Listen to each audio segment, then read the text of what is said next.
الحمد للہ رب العالمین والصلاة والسلام علی سید الانبیاء والمرسلین وعلی آلہ واصحابہ اجمعین اما بعد قال اللہ تبارک وتعالی اعوذ باللہ من الشیطان الرجیم بسم اللہ الرحمن الرحیم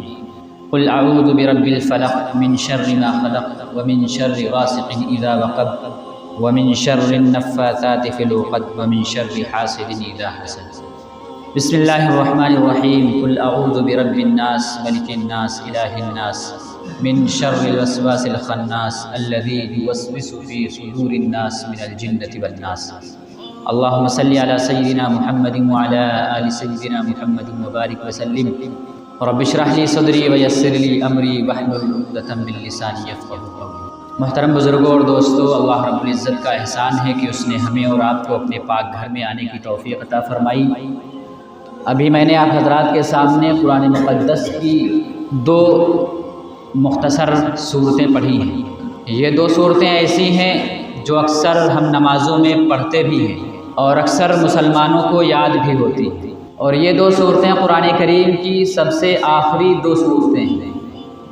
ان صورتوں کو معوذتین بھی کہا جاتا ہے، ان کا ایک نام معوذتین ہے۔ معوذتین کے معنی ہیں کہ وہ دو صورتیں جن میں اللہ تبارک و تعالیٰ کی پناہ مانگی گئی ہے۔ تو یہ دو صورتیں بڑی جامع ہیں اور احادیث مبارکہ میں ان کی بڑی فضیلت بیان کی گئی ہے، ان کے بہت سے فوائد بیان کیے گئے ہیں۔ یہ دو صورتیں ایسی ہیں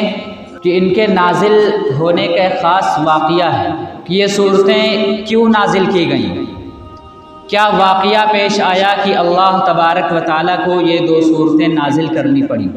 مختصر یہ ہے کہ روایات میں آتا ہے کہ نبی اکرم صلی اللہ علیہ وسلم کو جب اللہ رب العزت نے نبوت عطا فرمائی، آپ کو رسالت عطا فرمائی، تو آپ نے مکۃ المکرمہ میں 13 سال گزارنے کے بعد مدینہ المنورہ کی طرف ہجرت فرمائی۔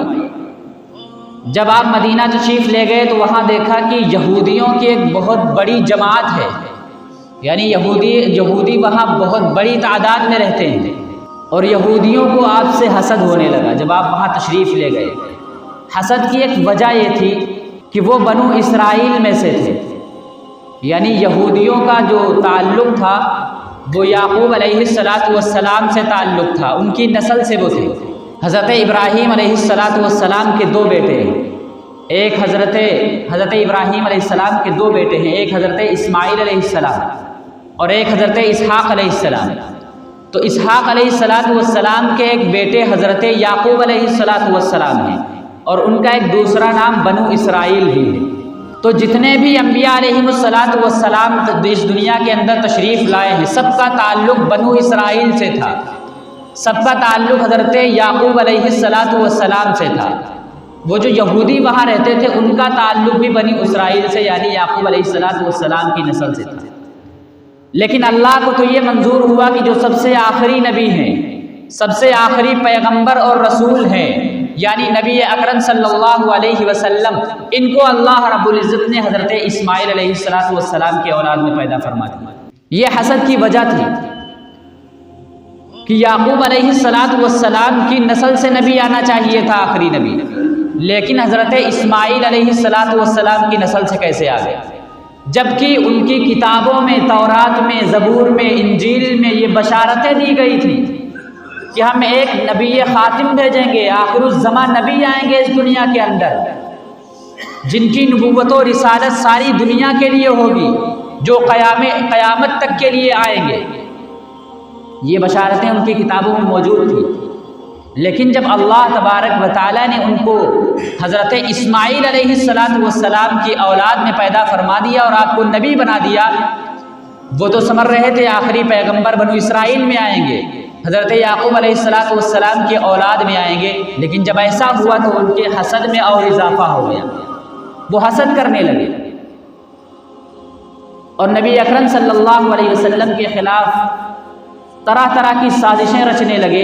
اور آپ صلی اللہ علیہ وسلم کے خلاف سازشوں کا پلان بنانے لگے کہ ان کو کس طرح تکلیفیں دی جائیں، ان کو کس طرح پریشان کیا جائے، ان کو مصیبت میں ڈالا جائے۔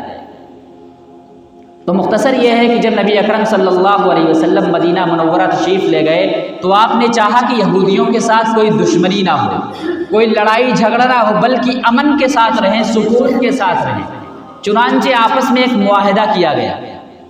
کہ ہم آپس میں سکون کے ساتھ رہیں گے، امن کے ساتھ رہیں گے۔ معاہدہ طے ہو گیا کہ سکون کے ساتھ رہا جائے گا۔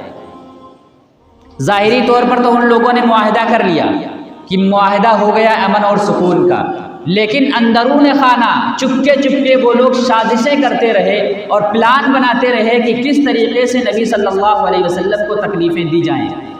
اور اس کا تذکرہ قرآن کریم میں جگہ جگہ آیا ہے کہ کس طریقے سے یہودیوں نے نبی اکرم صلی اللہ علیہ وسلم کو تکلیفیں دی، آپ کو پریشان کیا، آپ کے راستے میں آئے۔ تو یہ حسد کی وجہ تھی کہ نبی اکرم صلی اللہ علیہ وسلم حضرت اسماعیل علیہ السلام کی اولاد میں کیوں آ گئے۔ چنانچہ نبی کریم صلی اللہ علیہ وسلم مدینہ منورہ میں تشریف لے گئے تو اسی حسد کی وجہ سے ایک یہودی نے آپ صلی اللہ علیہ وسلم پر جادو کر دیا۔ یہ واقعہ بیان ہو رہا ہے اس وجہ سے کہ آپ کو پتہ چل سکے کہ وہ جو صورتیں جو میں نے ابھی پڑھی تھی وہ کیوں نازل ہوئی اور ان کے کیا فوائد ہیں، ان کے کیا ثمرات ہیں، ان کی کیا فضیلت ہے، جو ہم اکثر نمازوں میں پڑھا کرتے ہیں اور اکثر مسلمانوں کو یاد ہوا کرتے ہیں۔ تو ایک یہودی نے نبی اکرم صلی اللہ علیہ وسلم پر جادو کر دیا۔ اس جادو کا اثر کیا ہوا کہ نبی اکرم صلی اللہ علیہ وسلم کچھ پریشان رہنے لگے، طبیعت ناساز رہنے لگی، اور آپ کو ایسا لگتا کہ ایک کام کر لیا ہے لیکن اس کے باوجود آپ کو یہ معلوم ہوتا کہ وہ کام نہیں کیا ہے، اور آپ کی ایک طبیعت بوجھل قسم کی رہنے لگی، آپ کے اوپر ایک وزن سا رہنے لگا کہ آپ کسی چیز میں بندھے ہوئے ہیں۔ تو یہ جادو ایک یہودی نے کیا تھا، اور اسی پریشانی کے عالم میں کئی دن نبی اکرم صلی اللہ علیہ وسلم کو رہنا پڑا۔ ایک دن نبی اکرم صلی اللہ علیہ وسلم نے حضرت عائشہ رضی اللہ تعالیٰ عنہ سے فرمایا کہ جس تکلیف میں مبتلا ہوں، جو پریشانی مجھے لاحق ہوئی ہے، اس سے اللہ تبارک و تعالیٰ نے آج مجھے آگاہ کر دیا ہے کہ اس کا سبب کیا ہے،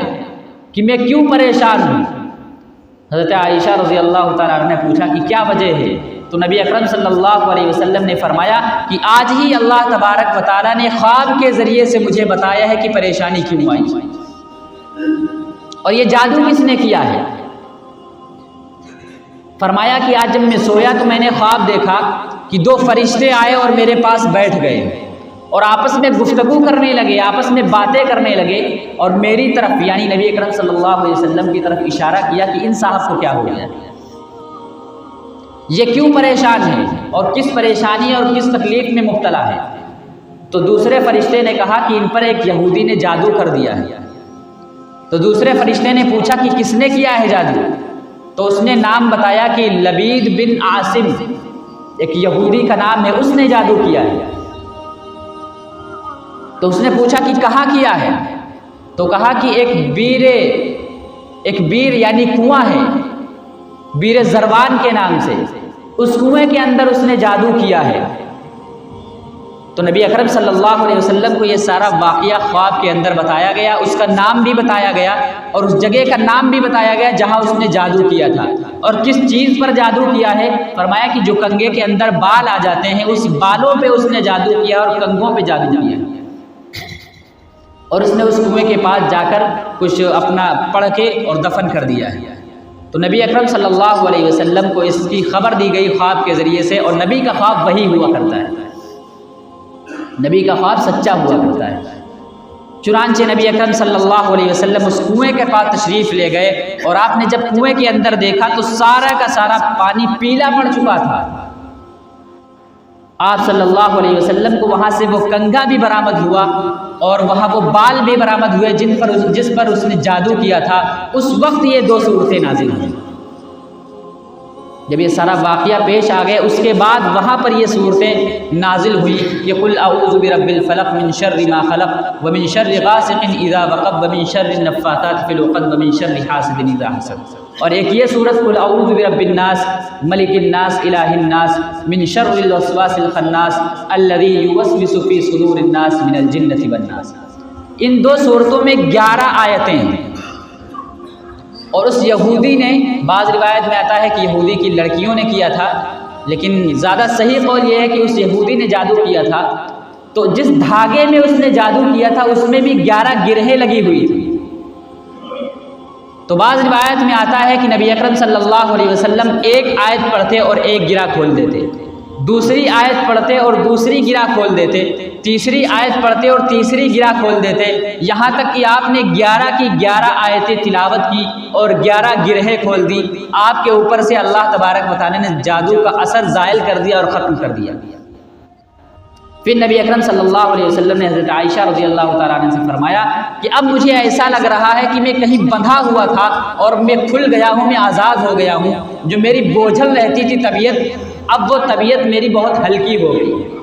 تو اللہ تبارک و تعالیٰ نے یہ صورتیں نازل فرما کر یہ بتا دیا ہے کہ اگر کسی کے اوپر کچھ اثرات ہیں، جادو وغیرہ کا کچھ اثر ہے، تو ان صورتوں کو پڑھ کر وہ اثر زائل کیا جا سکتا ہے۔ اور جن کے اوپر جادو کا اثر ہے وہ تو ان کا معمول ہی بنا لے پڑھنے کا، جن کے اوپر اثر نہیں ہے ان کو بھی چاہیے کہ ان صورتوں کو پڑھنے کا معمول بنا لے، اس سے اللہ تبارک و تعالیٰ اس بندے کی حفاظت فرمائیں گے۔ تو یہ صورتیں بڑی جامع ہیں، ان کے بہت سے فوائد روایات میں آتے ہیں، میں نے مختصر آپ حضرات کے سامنے اس کا پس منظر بیان کیا ہے کہ یہ صورتیں کیوں نازل ہوئی، اس لیے کہ نبی آخر الزمان صلی اللہ علیہ وسلم پر ایک جادوگر نے جادو کر دیا تھا، اسی جادو کو زائل کرنے کے لیے اللہ تبارک و تعالیٰ نے یہ 2 صورتیں نازل فرمائی، اور ان 2 صورتوں سے وہ جادو زائل بھی ہو گیا۔ ایک روایت میں آتا ہے کہ ایک صحابی سے نبی اکرم صلی اللہ علیہ وسلم نے فرمایا کہ میں تم کو ایک نصیحت کرتا ہوں، اور یہ 2 صورتیں یعنی سورہ فلق اور سورہ ناس مجھ پر ایسی 2 صورتیں نازل ہوئی ہیں کہ اس سے پہلے کسی بھی نبی پر اس طرح کی صورتیں نازل نہیں ہوئی، اور میں تمہیں وصیت کرتا ہوں، نصیحت کرتا ہوں کہ ان صورتوں کو پڑھنے کا معمول بنا لینا، صبح کو بھی پڑھنا اور شام کو بھی پڑھنا، اس سے اللہ تبارک و تعالیٰ تمہاری حفاظت فرمائیں گے ہر مصیبت سے، ہر تکلیف سے، ہر بلا سے، کیونکہ اس صورت کے اندر جناتوں کے شر سے بھی حفاظت ہے اور انسانوں کے شر سے بھی حفاظت ہے۔ جس طرح کے وساوس شیطان ہمارے دلوں کے اندر ڈالتا ہے یا ہمیں بہکاتا ہے، یا جو انسانوں میں حاسدین ہمارے ساتھ حسد کرتے ہیں، ان سب بلاؤں اور مصیبتوں سے حفاظت کا ذریعہ ان صورتوں کے اندر اللہ تبارک و تعالیٰ نے رکھ دیا ہے۔ تو نبی اکرم صلی اللہ علیہ وسلم نے فرمایا کہ ان صورتوں کا پڑھنے کا معمول بنا لینا، میں تمہیں وصیت کر رہا ہوں، صبح بھی پڑھنا اور شام کو بھی پڑھنا۔ اور نبی اکرم صلی اللہ علیہ وسلم کا خود معمول تھا کہ آپ صلی اللہ علیہ وسلم ان صورتوں کو پڑھتے تھے، صبح بھی پڑھتے تھے اور شام کو بھی پڑھتے تھے، اور یہ بھی معمول تھا کہ آپ ہر نماز کے بعد ان صورتوں کو پڑھتے تھے، ایک آیت الکرسی، دوسری یہ 2 صورتیں سورہ فلق اور سورہ ناس، اور تیسرے سورہ بقرہ کی کچھ آیتیں آپ تلاوت فرمایا کرتے تھے ہر نماز کے بعد۔ اور یہ معمول تھا کہ سونے سے پہلے آپ صلی اللہ علیہ وسلم ان 2 صورتوں کو پڑھتے اور اپنے دست مبارک یعنی ہاتھوں پر دم کر کے اپنے پورے جسم پر پھیر لیتے، اس کے بعد آپ سوتے تھے۔ تو یہ معمول تھا۔ تو یہ صورتیں بڑی جامع ہیں، اور اللہ تبارک و تعالیٰ نے ان صورتوں کے اندر بہت سی مصیبتوں کے نہ آنے کا ذریعہ اللہ تبارک و تعالیٰ نے ہم کو بتایا ہے کہ اگر ہم ان صورتوں کو پڑھنے کا معمول بنائیں گے تو اللہ تبارک و تعالیٰ تمام آفتوں سے، تمام مصیبتوں سے اور تمام بلاؤں سے ہماری حفاظت فرمائیں گے۔ اور جن کو شکایت رہتی ہے کہ جادو کا کچھ اثر ہے یا کسی نے کچھ ہم پہ کرا دیا ہے، اور وہ دعا تعویذ کے چکر میں پڑ جاتے ہیں، نہ جانے کہاں کہاں جاتے ہیں، ایک بات یاد رکھیے کہ جو اثر آپ کو خود پڑھنے سے ہوگا، خود عمل کرنے سے ہوگا، اگر کوئی دعا ہے یا کوئی نبی اکرم صلی اللہ علیہ وسلم کی طرف سے وظیفہ ہے، اگر آپ خود اس کو پڑھیں گے اور خود عمل کرنے کی کوشش کریں گے، اس کا اثر جلدی ہوتا ہے۔ تو بہت ہی آسان صورتیں ہیں جو ہر مسلمانوں کو یاد ہوتی ہیں۔ تو ہمیں چاہیے کہ ہم جو ہے ان صورتوں کو پڑھنے کا معمول بنائیں، صبح کو بھی اور شام کو بھی، اور بہتر ہے کہ حدیث سے ثابت ہے کہ طاق عدد عمل کیا جائے، یعنی 3 مرتبہ صبح پڑھ لیں فجر کے بعد، اور نمازوں کی پابندی ضرور کریں، اور 3 مرتبہ مغرب کے بعد پڑھ لیں، تو انشاءاللہ اللہ تبارک و تعالیٰ مصیبتوں سے، حاسدین کے حسد سے اور شریروں کی شرارتوں سے اللہ تعالیٰ ہماری حفاظت فرمائیں گے۔ وآخر دعوانا الحمدللہ رب العالمین۔ جن لوگوں نے سنتیں نہ پڑھی ہوں سنتیں ادا کر لیں۔